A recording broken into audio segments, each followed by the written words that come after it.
अस्सलाम वालेकुम नाज़रीन। मैं जाहिद अमीन रिसाइट टुडे में एक मरतबा फिर आपका इस्तकबाल है, स्वागत है। आज हम बात करेंगे मालेगांव के मशहूर ड्रामा निगार, इंशाइया निगार, शायर, राइटर, डायरेक्टर, यानी कि एक मुकम्मल ऑलराउंडर शख्सियत से हम बात करेंगे। मेरी मुराद आसिफ सुबहानी साहब। आसिफ सुबहानी साहब, सबसे पहले आपका रिसाइट टुडे में इस्तकबाल है, स्वागत है, वेलकम। हम चाहते हैं कि आपके बारे में दर्शकों को, हमारे नाजरीन को मुख्तसरन आप अपना तारुफ पेश कीजिए। सबसे पहले तो मैं रिसाइट टुडे वालों को नशरियाती चैनल चालू करने पर बहुत बहुत दिल की गहराइयों से मुबारकबाद देता हूँ। दूसरी बात ये, मैं सुबहानी ख़ानदान से बिलोंग करता हूँ। आसिफ सुबहानी मेरा नाम है और मैं इकनॉमिक्स से ग्रेजुएशन किया 1980 में ग़ालिबन। हाँ, उसके बाद से फिर मैं किताबत की फ़ील्ड में उतरा। मुझको बड़ा इंटरेस्ट था किताबत फ़ील्ड में। शहर में जितने भी स्क्रीन प्रिंटर्स हैं, शुरू में तमाम अखबारात वालों ने मुझसे यानी किताबत करवाने का ख़तरा मोल लिया, यूँ कहना चाहिए। उन लोग मुझसे लिखवाया करते थे और फिर मैं स्क्रीन प्रिंटिंग में डिज़ाइनिंग वगैरह है, किताबों का टाइटल वगैरह है, ये सब मैं करता हूँ। दूसरी बात ये, ड्रामे में भी मेरा ड्रामा निगारी और ड्रामा करना भी मेरा शौक़ है। ड्रामा निगारी करते हैं, ड्रामा करते हैं। बाकायदा एक हम लोगों की एक अदारा है, एसोसिएशन है, Malegaon arts and cultural association. तो उसके माध्यम से, उसके तवस्सुत से हम लोग शहर भर में ड्रामे वगैरह करते हैं और उर्दू एकेडमी के जो मुकाबले होते हैं, बैरून शहर भी जाते हैं हम लोग ड्रामा लेकर, वहाँ भी अच्छी खासी पजीराई होती है। तो नाज़रीन, हम देख रहे हैं कि इन्होंने अपने मुख्तसर तारुफ में इस बात का भी इजहार किया कि वो मशहूर खत्तात यानी बेहतरीन हैंड राइटर भी है, जिन्होंने मशहूर अखबारों में अपने हैंड राइटिंग की मदद से बहुत सारे अखबारों को, ख़ास तौर से मैं चूरन अखबार का जो पहले चलता था और मालेगांव में बहुत मशहूर और पूरा पुरमज़ा अखबार था वो, तो उनके हैंड राइटिंग भी, और आप इसके साथ साथ आप अपने उर्दू टाइम्स जो अखबार आता था उसमें भी बाहैसियत नामा निगार हिस्सा लिए हैं। मैं आपसे पूछना चाहूँगा कि आपने सबसे पहले ड्रामा किया या एक्टिंग की? देखिए, ग़ालिबन मैं 7वीं पढ़ता था 1972 में। उस वक्त डिप्टी साहब, जो डिप्टी एजुकेशन ऑफिसर होते हैं, या हमारे स्कूल में आने वाले थे, तो बड़ा ख़ास एहतमाम होता था, कल्चरल फंक्शन वगैरह होते थे।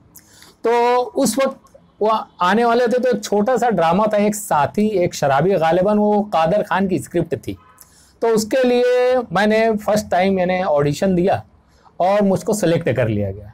तो मेरी लाइफ का सबसे पहला एक्टिंग मैं जो किया हूँ, तो उसी में एक साथी एक शराबी में शराबी का किरदार, और वो कॉमेडी किरदार था, वही मेरा पहला ड्रामा है। यानी आपने जो है सबसे पहले जो है एक्टिंग की है, और माशाल्लाह आपको ये भी याद है कि कौन सा रोल किया है। आज तक आपने जो पहला नशे का रोल किया था, उस नशे को आज तक भूले नहीं। आपकी याददाश्त बहुत काबिल है। मैं कहना चाहूँगा, ड्रामे में आपका सबसे पसंदीदा ड्रामा कौन सा है? देखिए, मेरी लाइफ में शुरू में तो सिराज दुलार हैं, इन लोगों के ड्रामे में मैं इनामुर रहमान खान, इनामुर रहमान सर हैं, इन लोगों के ड्रामे में, सिटी कॉलेज वगैरह में इन लोगों के ड्रामे में एक्ट किया करता था। और इत्तेफाक ऐसा कि हर ड्रामे के अंदर मैं कॉमेडी ही रोल किया करता था, और मुझको कॉमेडी करना बहुत पसंद भी है। उसी तवज्जो से मैं धीरे धीरे लिखना भी शुरू कर दिया, और मेरे जहाँ तक जितनी भी स्क्रिप्ट हैं सभी मेरी कॉमेडी स्क्रिप्ट है। वैसे एक मालीगांवी ज़बान में सिराज दुलार की स्क्रिप्ट थी, चल रहे बैवा बाजार करे, मालेगांव की लोकल ज़बान में है। जी हाँ, चल रहे बैवा बाजार करे अपने वक्त में बहुत ही मशहूर और बहुत ही ज़बरदस्त ड्रामा था। उस ड्रामे में भी आपने बड़ा ज़बरदस्त रोल किया था। तो उस ड्रामे के, उस प्ले के ताल्लुक से आप भी ज़रा हमारे नाज़रीन को कुछ बात बताएं। देखिए, ये तो जो है चल रहे बैवा बाजार करे फुल ऑफ कॉमेडी था, शुरू था आखिर कॉमेडी प्ले था, बड़ा तंज मज़ा उसके अंदर सब था। आखिरी में जो उसको एक ट्रेजिक एंड मिलता है, उसका मेन जो थीम था ना सर, कि जो एक सोशल समाज के अंदर एक मायूब समझा जाता है, जिसको बोलते हैं सफ़ेद दाग की जो बीमारी हो जाती है। तो हमारे जो मेन आर्टिस्ट जो थे यूनुस करेला, ग़ालिबन उस किरदार को सिराज दुलार ने किया था। तो उनकी अपनी लड़की के रिश्ते की बात जो होती है, तो रिश्ते में वो मामला अड़थड़ा आता है यानी रुकावट बन जाता है एक समाजी मसाइल की हैसियत से, तो उसके ऊपर प्ले में आखिरी में क्लाइमेक्स के अंदर जो इमोशन पैदा हुआ, तो यकीन मानिए जितने नाजरीन हैं कम से कम रोज सबकी आंखों में आंसू जार और कतार शुरू हो जाता था। तो उस प्ले के अंदर मैं एक झाड़ू बेचने वाले का किरदार किया था। झाड़ू बेचने के लिए वो यूनुस करैला जो है उनके घर में आते हैं और वहीं पर अपना झाड़ू का वो लोग ले लेते हैं, 1-2 झाड़ू वगैरह खरीद लेते हैं, बस उतनी एंट्री करके। तो उसके अंदर खास बात बताने की है कि उसके अंदर जो मेरा रोल था, मैं एक लंगड़े का एक्ट कर रहा था। तो बहुत लोग ये समझते थे कि भाई ये ओरिजिनल लंगड़ा है और ये चल नहीं पाते हो, जब वो मैं एक्टिंग किया था काफ़ी सराहना हुई थी इसको, काफ़ी लोगों ने उसको पसंद भी किया। इसका मतलब है आपका सिराज दुलार सर जो मालेगांव के एक बहुत ही मशहूर राइटर, डायरेक्टर, एक्टर, बहुत हर फन मौला शख्स है, यानी आपका उनसे बहुत पुराना ताल्लुक है। जी हाँ, हम लोगों का ताल्लुक जो है चूरन अखबार के, मैं पूना में गालिबन 83-84 में था। वहाँ से जब मैं वापस आया यहाँ पर तो ये लोग चूरन अखबार निकाला करते थे, हफ्ते रोज़ा तंज मज़ा का पेपर मालेगांव मैं समझता हूँ बहुत अकबर टाइम्स के बाद दूसरा सबसे मकबूल तंज मज़ा का, और बहुत उसका यानी यहाँ पर डिमांड भी था। तो ये लोग अखबार निकाला करते थे। तालिब इल्म का दफ्तर नया पुरान नूरानी मस्जिद के पास था, तो वहाँ पर बहैसियत कातिब मेरा यानी अपॉइंटमेंट हुआ और मैं किताबत भी करता था। चूँकि तंज मज़ा में मुझको काफ़ी दिलचस्पी थी, तो वहाँ पर मैं इन लोगों के बीच में रह के वहाँ हम लोग हंसी मजाक किया करते थे, और वहाँ पर जो हम लोग हंसी मजाक में करते बस उसी को कागज़ पर उतार दिया करते थे और वो लोगों को काफ़ी पसंद आता था। तो मेरा जो था मैं इश्तिहारात उसके बनाता था और वो फुल ऑफ कॉमेडी रहते थे, पूरा मजा तंज मज़ा के अंदाज में रहता। काफ़ी लोग उसको यानी अप्रिशिएट करते थे, उसको पसंद करते थे। तो वहीं से सिराज दुलार सर से मेरी मुलाकात हुई, तो बाद में पता चला सिराज दुलार सर ड्रामे वगैरह के अंदर भी बड़े मुतारिक हैं। तो उनसे मिलकर उस्मान गनी, इसकस, सिराज दुलार और मैं, हम लोग सब मिलकर drama Malegaon arts and cultural association की बुनियाद 1991 में मालेगांव में शुरू की। उस वक्त तक काफ़ी मेम्बरान थे, उसके अंदर लगभग मैं समझता हूँ 100 के करीब थे। बाद में वो सब धीरे धीरे धीरे छंटते गए और आज की तारीख में हम लोगों के पास तकरीबन 15 से लेकर 17 आर्टिस्ट लोग हैं और माशाल्लाह सब लोग बड़ी दिलजमई से, यकसुई से ड्रामे के अंदर यानी काम भी करते हैं। और बहुत अच्छे अच्छे हम लोगों ने ड्रामे इस बैनर के तले, Malegaon arts and cultural association के बैनर के तले हम लोगों ने बहुत अच्छे अच्छे ड्रामे किए। यहाँ तक कि बॉम्बे में भी हम लोग एकेडमी, उर्दू एकेडमी के जो कॉम्पिटिशन्स हुआ करते थे, वहाँ हम लोगों ने तो सेमीफाइनल तक का मुकाबला आरआई किया और सेमीफाइनल तक का पहुँचे हैं, फाइनल भी पहुँच चुके हैं वहाँ।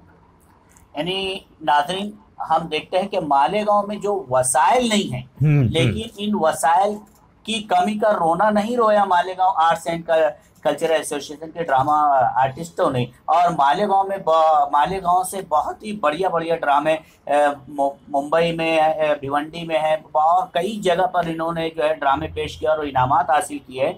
मैं आपसे पूछना चाहूँगा कि ऐसे कोई ख़ास फनकार जिनसे आप बहुत मुतासिर हुए? देखिए, ड्रामे की दुनिया में तो मैं जहाँ तक ऐसा देखता हूँ, नहीं खास तौर से मालेगांव के फनकारों, मालेगांव के, हाँ ठीक है, ऐसा है कि मैं यहाँ पर सिराज दुलार सर वगैरह जो थे, खान इनामुर रहमान हैं, सिराज दुलार वगैरह हैं, इन लोगों के ड्रामे देखता था तो मैं इन लोगों से ज़्यादा मुतासिर रहा। और हाशमी गजाली हैं, गुलाम रसूल आज़ाद वगैरह हैं, ये लोग भी पहले से मुतारिक थे ड्रामे में। बहरहाल ड्रामे के अंदर सिराज दुलार वगैरह का बहुत बड़ा नाम था उस वक्त, तो मैं उनसे काफ़ी मुतासिर रहा हूँ और उन्हीं के ग्रुप से मैं मुंसलिक भी हुआ और उन्हीं के साथ करते करते आज भी हम लोग सब साथ ही में करते हैं। आप जो है एक ड्रामा राइटर के साथ साथ, अपने ड्रामा एक्टर के साथ साथ एक राइटर भी बन चुके हैं, तो आपने अभी तकरीबन कितने ड्रामे आपके अपने खुद के लिखे हुए हैं? देखो, ये बताना तो मैं समझता हूँ काफ़ी मुश्किल है। एक अंदाजन मैं समझता हूँ 40 से 45 स्क्रिप्ट वगैरह मैं तंज मज़ा कॉमेडी में ड्रामा लिख चुका। तो आप ऐसा कोई ख़ास जिसमें बहुत आपका अपना खुद का पसंदीदा ड्रामा, एक या दो जो भी है आप नाम बता सकते हैं? बिल्कुल, एक तो उसमें वो था भाई, जैसे एक मेरे लिखे हुए अपने, हाँ जी हाँ, आपका खुद का लिखा हुआ।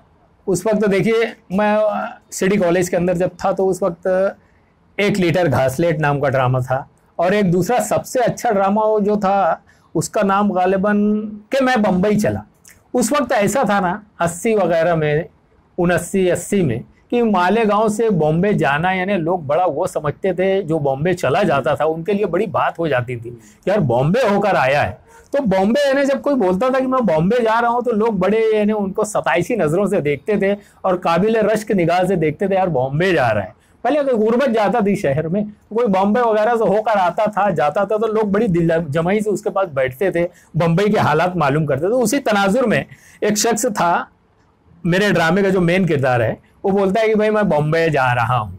तो कुछ लोग आते हैं उससे मुलाकात करने के लिए, कुछ लोग वहां से कुछ सामान मंगवाना चाहते हैं और कुछ लोग जिनके रिश्तेदार बॉम्बे में हैं उनको कुछ भेजना चाहते हैं। तो इसी तनाजुर में उस प्ले को मैंने लिखा था, काफी पसंद किया गया, बहुत कॉमेडी ड्रामा और बहुत ही अच्छा ड्रामा था।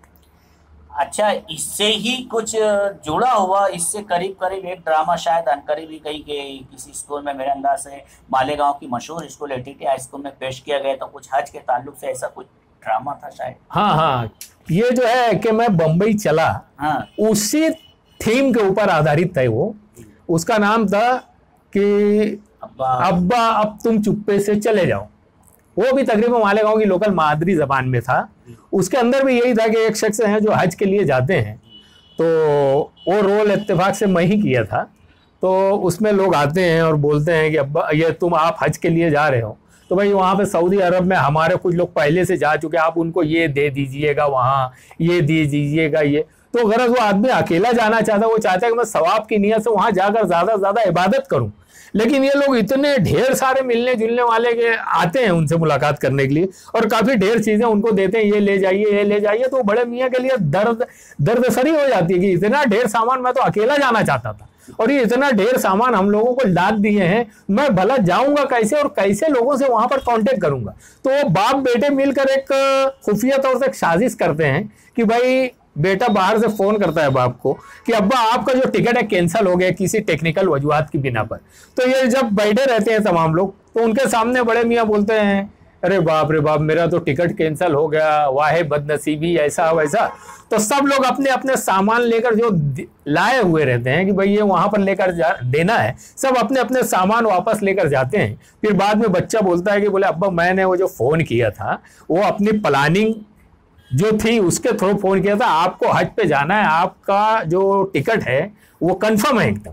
तो वो इस तरह तमाम लोगों की हकाल पट्टी होती है और बड़े मियाँ आराम से निहत्ते कहना चाहिए खाली हाथ यहाँ से हज के लिए रवाना होते। तो नाज़रीन, ये थे आसिफ सुबहानी साहब, इनसे हम अपनी बात जारी रखेंगे, लेकिन हल्का सा ब्रेक, थोड़े से वक्त के बाद एक बार फिर आते हैं। तब तक के देखते रहिए, सब्सक्राइब कीजिए द रिसाइट टुडे।